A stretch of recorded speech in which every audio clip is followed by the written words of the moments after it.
ইউক্রেনের president Volodymyr Zelensky যুদ্ধ বন্ধে কোনো চুক্তি চান না বলে দাবি করছেন সাবেক প্রেসিডেন্ট ডোনাল্ড ট্রাম্প। জেলেনস্কিকে বিশ্বের সবচেয়ে বড় ব্যবসায়ী উল্লেখ করে ট্রাম্প বলেন, ইউক্রেনে যুদ্ধ পরিস্থিতি টিকিয়ে রাখতে বাইডেন হ্যারিস প্রশাসন জেলেনস্কিকে সহায়তা করছে। এদিকে আগামী নির্বাচনে প্রভাব বিস্তারের অভিযোগে ইউক্রেনের রাষ্ট্রদূতকে প্রত্যাহার করতে স্পিকার মাইক জনসনের আহ্বানের সমালোচনা করেছেন ডেমোক্রেটিক সেনেটর জন ফেটারম্যান।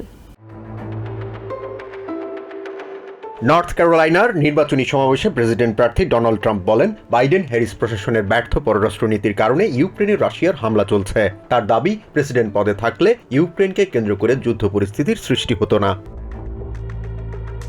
ইউক্রেনে যুদ্ধ পরিস্থিতি টিকিয়ে রাখতে বাইডেন হ্যারিস প্রশাসন দেশটির প্রেসিডেন্ট জেলেনস্কিকে সব ধরনের সহায়তা করছে বলে অভিযোগ করেন ট্রাম্প। তিনি বলেন, জেলেনস্কি আমেরিকায় এসে বিলিয়ন বিলিয়ন ডলার পকেটে পুরে যুদ্ধ করতে চলে যান। জেলেনস্কিকে বিশ্বের সবচেয়ে বড় ব্যবসায়ী উল্লেখ করে ট্রাম্প বলেন, জেলেনস্কি যে পরিমাণ অস্ত্র এবং আর্থিক সহায়তা পেয়েছেন তা অন্য কোনো দেশ কল্পনাও করতে পারে না।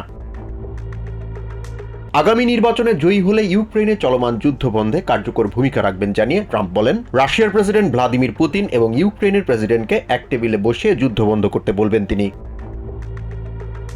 এদিকে রাশিয়ার উপর দূরপাল্লার ক্ষেপণাস্ত্র হামলায় ইউক্রেনকে অনুমতি না দিলেও আর্থিক সহায়তায় নতুন প্যাকেজ ঘোষণা করেছেন প্রেসিডেন্ট জো বাইডেন। ইউক্রেনের সার্বভৌমত্ব রক্ষায় সব ধরনের সহায়তার প্রতিশ্রুতিও দেন বাইডেন।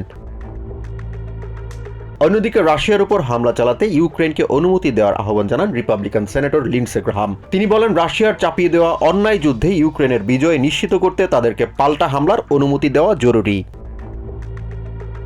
এদিকে পেনসিলভেনিয়ার একটি অস্ত্র কারখানা ঘুরে দেখেন জেলেনস্কি। এই ঘটনার পর আগামী নির্বাচনে ইউক্রেন প্রভাব বিস্তার করতে পারে এমন অভিযোগে দেশটির রাষ্ট্রদূতকে প্রত্যাহার করার দাবি জানান স্পিকার মাইক জনসন। স্পিকার জনসনের এ ধরনের অবস্থান সমর্থনযোগ্য নয় বলে সমালোচনা করছেন ডেমোক্রেটিক সেনেটর জন ফেটারম্যান।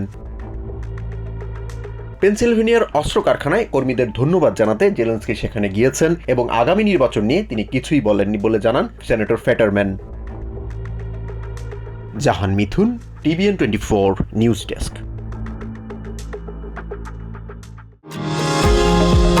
নিউ ইয়র্ক থেকে সম্প্রচারিত TVN 24 টেলিভিশন বিশ্বজুড়ে বাঙালির কণ্ঠস্বর।